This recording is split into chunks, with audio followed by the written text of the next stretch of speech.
I'm Brew. I'm the Badger. And welcome to this episode of the Fighter Share Report.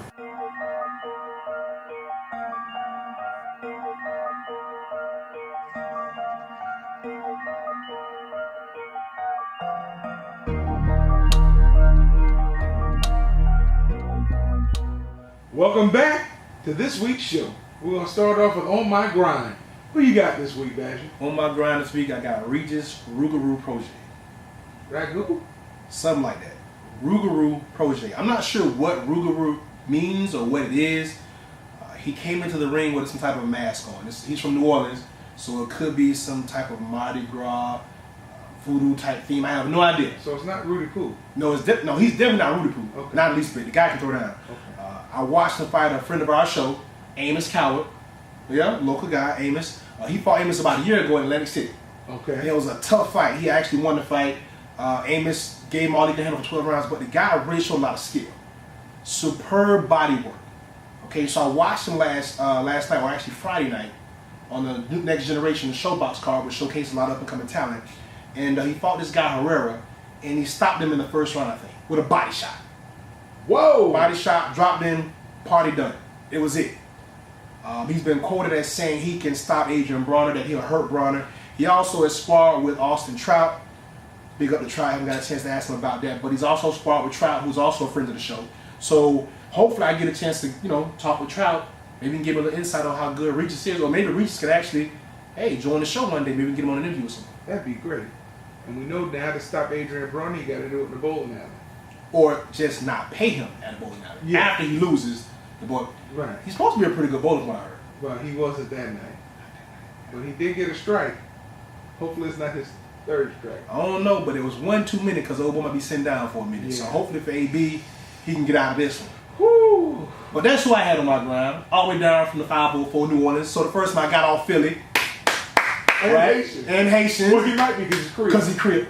Why you brought that up? My bad. He was doing good. Who you got this week? I have a fencer, and not somebody that deals in stolen merchandise. I have somebody that actually uses foils or swords. Like aluminum foil? No, not Reynolds. Oh.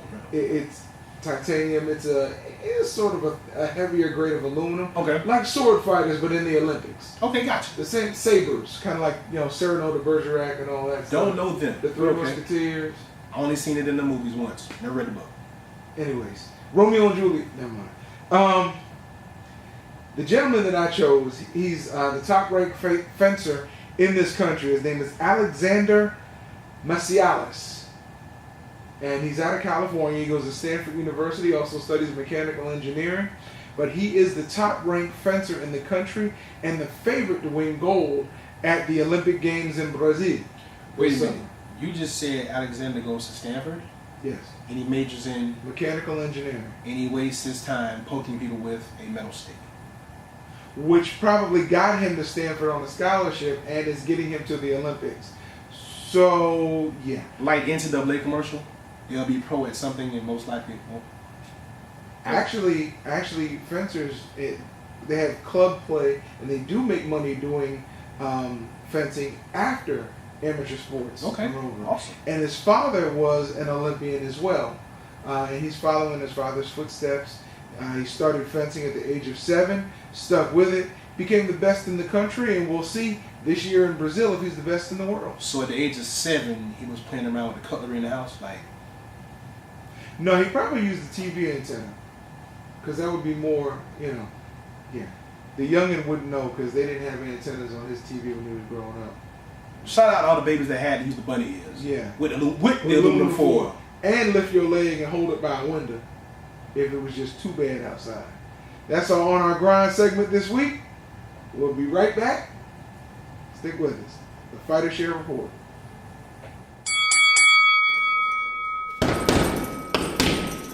And we're back, the Fighter Share Report, with everybody's favorite segment, Punch Kinda Punch. Yes. We try to switch things up a little bit because we want to give you guys more collective, entertaining banner.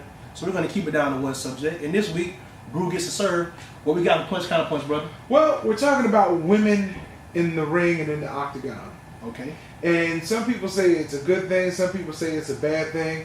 My question is, are women really becoming more popular because they may be sexy, and guys think pugilism among women is sexy, or is it just because they're good fighters or not? I mean, is that really what we need to worry about, whether they're good or not? Or do they have to be sexy to be in the octagon or in the ring? Well, I'm going to go out on a limb and say that it's not about sex appeal. And here's why. I think there have probably been we're going to lose some follow through with this one, the few that we have. I'm going to go out on a limb and say I've only seen probably 2 women in all of combat sports that are sexy. And it's not Ann Wolfe. It's definitely not Ann Wolfe, and it's definitely not Miesha Tate. It would probably be Ronda Rousey, and of course, Layla Ali. Yeah. That's about it. Yes. The rest of you chicks are fighting for far distant third place. I mean, LaTondra Jones, who fights for TMT, is pretty hot, but she doesn't get any recognition. She hasn't quite reached that plateau yet. She is definitely eye candy. LaTondra, if you're watching, please come to the show. Please, matter of fact, just call me. You don't want to do that. Yeah, so back to what I was saying. It's not about how you look. It ain't about your beauty. It's about your skills. Did you say beauty or booty? Both. Okay. BOFF. Both. Both. I say it should be about the skills. Okay. But marketability, you have people with less skills, women with less skills getting pushed up for title fights and for television fights because they look good coming down the runway. They look good when they get in the ring or the octagon. They look good when they pull that shirt off and they have a sports bra and the behind has the logo running across. That's why I believe they're getting their publicity. And you have some who are really on their grind, really working, really pushing it, really deserve it. Right. But they may be harder on the eyes. And it shouldn't matter because they're going to get hit in the face anyway. But unfortunately, it does matter. I think it may matter in other sports where there's a premium on how you look. You just pretty much summed it up. You said they're going to get hit in the face anyway. So they're not going to come into the ring and leave out the same condition. Unless you're Ronda Rousey or Layla Ali. Other than that, you're probably going to take a lot of punches, kicks, knees, and whatever to the face. Probably going to be bloody. Your hair is definitely going to be through. So I don't know about that part of it. Now in other sports, we just saw it happen with Maria Sharapova. How much has she actually won? She got busted and she's still keeping endorsement deals. Serena's been dominating women's tennis forever. Yes. And this woman makes way more money than Serena does out of the ring. Now we can go on some other places with that, but going back to the fight game, I don't really think it matters because at the end of the day, society as a whole is becoming more bloodthirsty. No matter how you look, we just want to see fight, we want to see violence, we want to see gore. I get that. And if the pretty girls aren't going to give it to us in the way we want to see it, we want to see whoever give it to us. Well, the pretty girls are starting to give it to us. And they have to because they're the ones going to get the endorsements. Okay, take somebody we know, a local fighter. Noemi Boss. Okay. Or Boss Grace. All right. Noemi is a decent fighter. She's a good fighter. Okay. But Noemi started really doing some pretty pictures on her Instagram. Right. When she shows up to a fight, she dresses pretty nice. Right. You know, showing off her body. Her talents. She looks good. So Right. she's in shape. So she wears something that's going to accentuate the way she looks. Guys take notice. Absolutely. When guys take notice, guys want to follow her on Instagram. Right. And now she's got to fight. And not that she doesn't have skills because she's 10-5-1 in the ring. Yep. But she's now got to fight in New Zealand. Okay. On a pretty good fight card. Not the only female bout on the card. Okay. But Noemi looks good, and I believe it's going to help her because it increases her marketability. It does, but it's a grind. It's a grind. And we're going to see how much it helps her because she has a ways to go. And just an FYI, yes, she's getting to fight overseas, and she just took a fight in Mexico not too long ago that she also had. But when has she fought here and drew a crowd? It all has to come back here. And I'm not saying she can't because we like her. She's a friend of the show. We wish her nothing but the best. And she's a talented fighter. She's also a very beautiful young woman. However, it is a grind. This is just the beginning. Let's wait to see where she is a year from now and say, hey, it really paid off. Because right now, it's just the beginning. And the reality is, guys like to see beautiful women hit each other in the face and come out still looking good. That's just forget. They don't care about one black eye or a swollen, but they like to see that. Layla Ali, come back. Please. And it's a wrap. Segment is done. Punch, counter punch. Good job. Nice job. Be right back. Fighter Show Report. Welcome back. It's time for the watch list on the Fighter Share Report. Watch list, one of my favorite segments. Badger, who's on your watch list? On my watch list, I got Justin, the Chosen One Deloach. Oh wow, body man. Yeah, Justin was bodying people. Yeah. Shout out to Paul Williams, who was one of his trainers. Justin Deloach kind of reminds me of Paul Williams. He's fighting at 54, but he's 6'1". Woo! Tall, lanky guy fighting at 54, just like his mentor, Paul Williams, was I think 6'3", fighting at 47, between 47 and 54, or something like that. What's more important and what's more impressive about Justin Deloach, not only is he always in attack mode, but he's a volume puncher like Paul Williams. If you ever remember watching Paul Williams' fights, he threw hundreds of punches. At the end of the fight, he have maybe between 8 and 1,000 punches thrown. Just relentless work, relentless attack, relentless pressure. Had the privilege of watching Deloach on Friday on Showbox. Just a killer mentality, aggressive, uses his height, fight at distances, but not afraid to get it mixed up, not afraid to go in and mix it up. He fought Dylan Cook in his hometown. Dylan Cook was a pretty good fighter as well. I felt so bad for Dylan Cook. He got caught with a short right, and I mean, it dropped him literally to his knees, and he was basically out on his knees. Then he tried to get up and fell down on his face. Just a tremendous knockout. Probably knockout of the year if you watch it. It's beautiful, beautiful boxing work. Credit to Paul Williams. Just someone that has never given up. If you check Paul Williams out on Instagram or follow him anywhere, he's always active. He's always out speaking in community, speaking at churches. And I mean, like I said, Deloach reminds me a lot of Paul Williams, minus the wheelchair. I mean, for those who may not know, Paul Williams is in a wheelchair. Yeah, Paul and Williams. he's successfully training. Yes. Justin Deloach. And he was one of the most avoided fighters in his era. I mean, he had 2 losses. One was the Carlos Quintana that he avenged, and the second loss was to one of my personal favorites, Sergio Martinez, dropped him with a knockout. But Paul Williams, in his day, he was avoided. They say Floyd Mayweather avoided him. But ask Winky Wright about him. I mean, the guy is a tremendous fighter, and he's continuing to do the good work in the ring and outside the ring with young proteges. So good luck to Justin Deloach. You're looking good, kid, and shout out to Paul Williams. So who you got on your watch list? Well, I have twins on my watch list. You had twins. I didn't know you were expecting.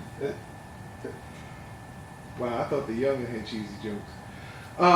We have Scott and Dean Burrell. They're from England. They were both British national champions. As a matter of fact, Dean Burrell was a 2-time British national champion. They both had nearly 70 amateur fights. Did very well over there. Now they've relocated to New York City, where Scott is 10-2 as a professional. Dean is 10-1 as a professional. Both have 7 knockouts, and both of them will be fighting on May 5th. So we will have that fight when we get the announcement of where it will be. We'll let you all know. But it's going to be pretty incredible. They both like to fight on the same card, kind of like the Klitschko brothers when they came over. Okay. And they do a lot of good work. I mean, they fought in the amateurs. They train together, and they still seem to train together as pros. And they get in, they mix it up really well. They're both 27 years old, with a lot of green pastures ahead of them. So watch out for Scott and Dean Burrell on your watch list. Twins from London, England, now residing in New York City. That's awesome, man. And usually when those guys come overseas, one thing they have is a lot of heart and usually a good boxing pedigree. So I'm looking for, you got guys like Kell Brook out there, Amir Khan. These guys have great amateur backgrounds and bring good fundamental boxing when they come. So it'll be interesting to see what these guys are like. If they come from the same type of fighting background or cut from a similar cloth, expect them to be real power players in whatever division they're in, because those guys from across the pond, they can scrap. So it's gonna be good. It's gonna be good to see. May 5th, we will tune in. We'll find out exactly when that fight's gonna be or where it's gonna be, and we'll let you know. Stay tuned. We'll be right back with the wrap up on the Fighter Share Report. Welcome back. It's time for us to wrap this show up. It's been a good show. We do have a fact check. Found out that I did state something incorrectly in the first round. The youngin did have antennas on his television growing up. He had a 13-inch black and white on top of a floor model that didn't work just for the audio. So we just wanted to put that out there and let people know that he did have antennas on his television. He let us know. So good show. Except for that I, stated incorrectly. I want to make sure everything's correct. So That's awesome, man. Did you get a chance to catch the fight the other night, Andre Ward against Sullivan Barrera? no, and it bothered me that I didn't get a chance to see. Listen, Andre Ward is amazing. In my humble opinion, the number one fighter on the planet, pound for pound. Wow. I mean, he was pound for pound number one. I think they had him listed there right after Flo retired. But with his inactivity due to his contract disputes, and then now he's with Rock Nation Sports, how frequently they're making his fights or them just find their pecking order in the grand scheme of being promoters in the boxing game, whatever. But Andre Ward is phenomenal, man. He fought a very game Sullivan Barrera last night. The counter punching was beautiful. When you get a chance, brother, go back and watch the fight. I mean, this guy's parrying with the same hand the punch is coming from, and then countering the guy over the top. I mean, he's flipping punches. He's hitting the guy twice where he can put his hands back. I mean, Andre Ward looked good. He gave himself a B- for his performance last night. So when he's on his A game, I really would like to see what that looks like. Because to me last night, and you know what? He even stood in and engaged a lot more. He didn't use a lot of footwork. I thought he would use more footwork just to try to wear Barrera down, especially after he dropped him in the third round. But he stood right in there and went toe-to-toe, and he didn't have to do that. I mean, Andre Ward is phenomenal. So Sergey Kovalev, they say he may need one more fight before he fights Kovalev. Andre Ward didn't hint at that, but that's kind of what his trainer's saying. They've been very tactical about how they move him up and move him along. But Andre Ward, man, you're great for boxing. You're a man of Christ, which is also good for people that believe in that kind of stuff. Keep up the good work, man. Keep up the good work. Keep it pushing, man. Keep it pushing. And Alex Marcialis, pulling for you in the Olympics in fencing. Are they going to broadcast fencing? Yes, they do. At the 1 o'clock in the morning segment? Doesn't matter. The people who want to see it will see it. No one. Well, that's not true. So, Alex Marcialis, we will be watching. I will be watching you. Regis Proje, keep it up, man. I'm pulling for you. Justin DeLoach, Paul Williams, looks like a very good marriage there. You guys keep it up, no homo. You guys keep it up. Ragu? That too. I personally like Prego, but It's in there. Prego. That's what it means. Yep. It's in there. It's there. Ladies and gentlemen, thank you for watching this episode of the Fighter Share Report. We want you to stick around. Check out the link for the championship round. Yes. We want you to see what goes down in the championship rounds. Ought to be a good one this week because we have some disagreements and we won't be able to deal with them tonight. Thank you for your support. This is the Badger. Mr. Brew. And we'll see you next time on the Fighter Share Report. Bye, youngin'.